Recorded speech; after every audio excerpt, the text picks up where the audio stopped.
So we've been talking the past couple of weeks about that highest level of consciousness into no self, and the possible contrast with, the unitive way of Advaita and not two, not one, of union, absolute and relative. So I'd like to continue the discussion of that from several perspectives, quoting a few people, contrasting what they say, considering it and commenting on it. Maybe it'll help with your own understanding and discernment. Now, a few days ago, on December 8th, which is also for Catholics the Immaculate Conception, is the worldwide feast of the Enlightenment of the Buddha. And in the Pager Day calendar, they had a translation of what the Buddha said that morning as he beheld the morning star. That I am enlightened, and so is everything, from the foundation of the world and the creation of the universe.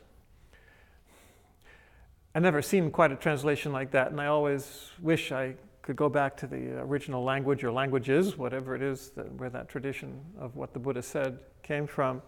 But it does come down to the same thing, that there's a vast consciousness which embraces all time and all place. Which that's certainly no self.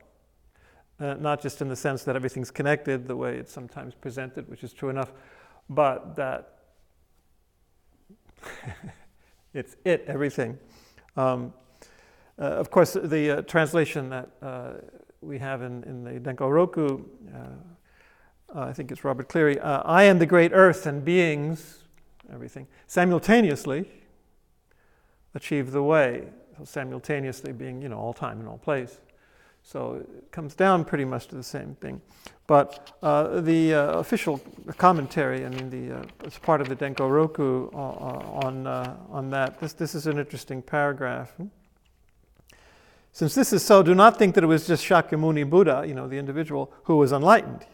You must not see any Shakyamuni Buddha apart from the great earth and beings. And that's who you are. Even though mountains and rivers in their myriad forms flourish in great abundance, doesn't do away with that, none are left out of the pupil of Gautama's eye. So it's all there in the seeing. It's his seeing, but beyond his, All of you here are established also in the pupil of Gautama's eye. So I hope it's comfortable for you. But you're that too. Not only are you established in it, but rather it is enfolded within you. Exactly. So it's you too. Also, the pupil of Gautama's eye becomes the fleshly body. It's everything. It becomes the whole body of each person. Standing like an 80,000-foot precipice in each. It's a vast perspective.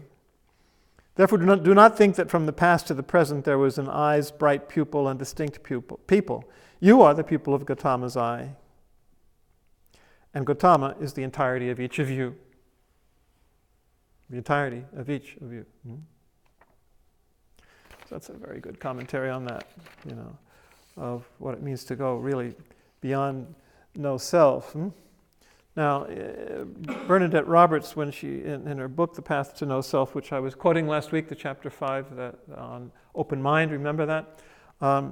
She has a couple of pages on just comments on, she's approaching it precisely and from the Christian point of view, but she has some reflections on comparing it to Hinduism and Buddhism. She says the revelation to the Hindu is the realization of his subjective oneness with God, his true self. Atman is Brahman, right? The individual with the absolute. So in other words, Advaita joined together, or identical. She says that was the starting point of, that was Christ's message, we and the Father are one, but in the exercise of this unit of life, we go forward with Christ to his death on the cross, the surrender of the true self. The surrender of the true self. Even that becomes the false self, remember. I can take us to the resurrection in Christian terms. Now, death of self is two things. She says it's the passing away or going beyond the sense of both the personal self and its unitive partner, or personal God. Right? So you lose self-consciousness and God-consciousness as separate or objective. And what passes away is not only God and self as objects of consciousness, but surprisingly, the sense of self as subject of consciousness. Right? So it's not you being conscious anymore. As Paul would say, it's Christ living in me. God is pure. Christ's realization of God is pure subjectivity, and his identity as all that is manifest of the Father. Interesting. Now here's what she talks about, and we'll come back to that Buddhist, to the Hindu thing in a moment. Now, as I see it, the movement beyond self, such as Christ knew on the cross, as she sees it, is the further revelation given to the Buddhists. It is the close down of a self-conscious mechanism, whereby the unitive center disappears because it is the center of consciousness. This annihilation of self-consciousness goes beyond all notion of feeling of oneness, unity, and non-duality. That's the point. It goes beyond all sense of a personal subject or self. Here's what she thinks, though. Here the Eastern revelation comes to an end. It has been said that Buddha remained silent regarding the state beyond self. True. He had not a word to describe its reality. He had no light on it. There was nothing known to which he might compare it. Fair enough. Christ, however, broke this silence to become the light in the void and to reveal to us yet another dimension of existence, the resurrection, and its particular type of seeing, the same whereby God sees himself. Okay, now it's true, maybe we have another passageway to it or another way of speaking of it, but that complete selflessness and this of no more self, I think amounts to the same thing in practice, at least possibly so. In this way, Christ incorporates the revelations of the East without invalidating them. He reconciles, adds, completes, unites them with himself in one final revelation, maybe so. And he also shows that the way is not through rejecting our humanity or self-conscious state, but by accepting it as he did and by realizing its fullest potential. Now there's that plea for going back into the marketplace, for not thinking you have to separate yourself from life in order to realize your spirituality. That's the fourth way of Gurdjieff. That's certainly the way of Jesus. That's what the Buddha did. Even though he's speaking to monks, he wandered all over the place. That's an important, at least your heart must go out in that direction, For some people, God's revelation to the East comes as news, but for the Christian contemplative, there's nothing really new here. Well, it shouldn't be, in fact. The Buddhist finding of no self, however, while it has obviously been experienced, has not been well defined in the Christian tradition because it has not been sufficiently understood. Exactly. That's her whole point. That it was not enunciated, scarcely at all, in the Christian tradition. It was kept on a more exclusively personal level, in the language of union. But the truth of complete loss of self will continue to surface because it is inherent in the contemplative movement. So whatever tradition you follow, including the Christian, if you really let it take off and, surrender, that's where it's going to take you. It is the great reality for those destined to go all the way. And then she adds, with Christ. Well, for Christians, certainly, and in the end, who else is going to be with anyway? You don't have to know his name, but that's true. So those are interesting reflections on that. She also adds an additional one at the beginning of the experience of self here. This is interesting. She says, "Why isn't this in the Christian tradition? Though the Buddhist notion of no self strikes me as true, its failure to acknowledge or first come upon the wholeness of the self in its union with God naturally left the Christian experience of no self unaccounted for." What she means is they didn't have the language for that previous stage. So, it's also, they didn't talk about it.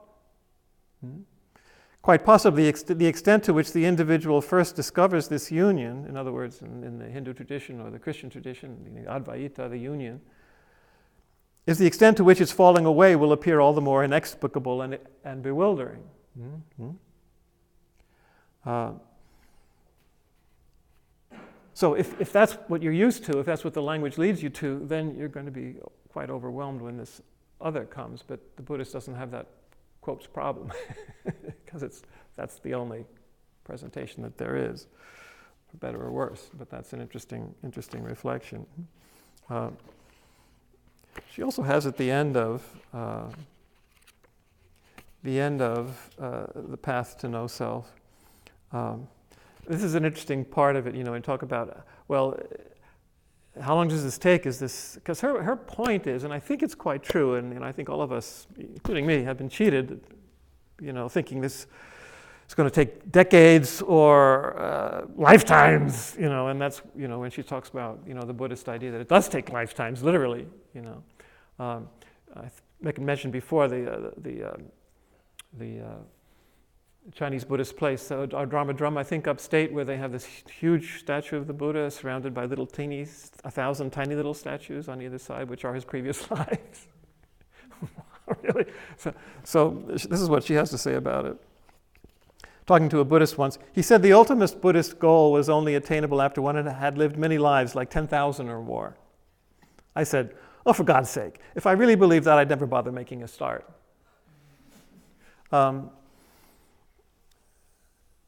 So I think there is like a pastoral thing there, even in Christ's urgency about the kingdom of God is here, you have to be shaken up. You have to be saying, look, this could take thousands of lifetimes, so get started, Rather than being metaphysically true, it's pastorally true or psychologically true. I mean, it is true that the notion that the Buddha in his final, if that's what it is, the incarnation came down from a higher heaven where he had already achieved a high level. Almost resembles Jesus coming down as the Son of God. But I talked about that before. Obviously not exactly, but it's, maybe we should just take it on that level, that it's not actually metaphysically true, but it's a pastoral ploy to get people into action. Then she says, the belief in rebirth, talking about the Eastern religions, is an obvious retardant and no doubt a ruse of the self to ensure its survival through death after death. That's what a lot of people think. And that's the way a lot of people understand it. And they think, oh boy, I'm going to continue I'm going to go through, which is totally false in any tradition. That's not how you understand it. So if you understand it more deeply on a higher level of consciousness, well, then it's interesting. In this book, Reflections on the Unknowable, Thomas Keating, who was over 90 when he wrote this and had an interview, he's asked about reincarnation, and he says, well, it doesn't really appeal to me. He says these near-death experiences, a past life experience could be the fact that we're all connected on the collective unconscious and all connected together. We're all united. All consciousness of all people of all times, as we were just talking about, right? So you're connecting to that, maybe. It's not your personal consciousness, but the consciousness of people. Well, we're all connected. It's all you can plug into it, which is interesting. But then, who are you anyway? Is that not you, or it is you? And if it is you, well, how? It's back to who you are. Who are you? What was your face before you were born? The old koan. You have to go back to that. And then he says, well, maybe it's both. In any case, he's not hysterical or threatened by the notion, but it's there. But it does raise issues of the self. And in any case, we are all connected to all consciousnesses of all time, and that's who we really are. So, interesting. So the Buddhist notion of no self, goes, and that's why it's always struck me about Zen. It just goes right to the a meteor, right to the end, and that's its challenge and its promise at the same time. When you talk about the Advaita in Hinduism, as being staying on the level of duality, It is true. She's speaking about, the Buddhists not having this notion of union there. And I have come to think and to believe over time that a purely Buddhist way, going right through to no self and beyond, can lead to problems, in terms of real maturity, psychological and spiritual. I've come to believe that people need to also have a moral philosophy. They have to have a healthy psychology, and in addition to enlightenment experience. And I think they need, I hypothesize that everyone needs some kind of bhakti experience. That's where Hinduism is so good, because you have all these different levels and types of experience within it. So on your way to Advaita and to Atman Brahman, you have Bhakti and Shiva and Vishnu and Rama Krishna. That unless you have some kind of personal surrender to a personal absolute, you're going to wind up an egotist somehow. I wonder. I think it's a safer way. I think it's a safer way. Necessary, well, I wouldn't go so far as to say that, but it is something that I've been reflecting on. So you have that in Hinduism, for example, and certainly you have it in Christianity, obviously. That's personal surrender to a personal absolute. But then, even within Christianity, as we're saying, that goes beyond to the unmanifest. I told you before about the argument, friendly argument that the American Hindu and the Croatian Zen Buddhist had in my Interfaith group once about self or no self.